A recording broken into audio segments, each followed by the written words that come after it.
धर्माचं आचरण करणं शक्य होत नाही, कठीण तप आचरण होत नाही, असा हा धर्म भक्ताचा धर्म असतो.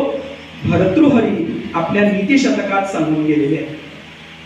कशासाठी हनुमंताचं जीवन आहे, कशासाठी हनुमंत जन्माला आलेला आहे, तर हनुमंताच्या जीवनातले काही गुण आपण बघू आणि या आख्यानाचा समारोप या निमित्तानं करूया.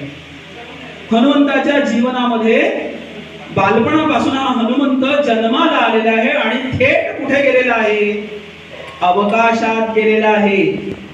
लहान बाळ आहे, हो भूक लागली आहे त्याला, त्या अवकाशात गेलेला आणि अवकाशात कुठेतरी लाल बुंद फळ सूर्य नावाचं त्याला दिसलं आहे. पण तो सूर्य म्हणजे प्रकाशमान देवता आहे, जीवनदायी देवता आहे, त्याला माहिती नव्हतं. तो ग्रासायला आलेला आहे.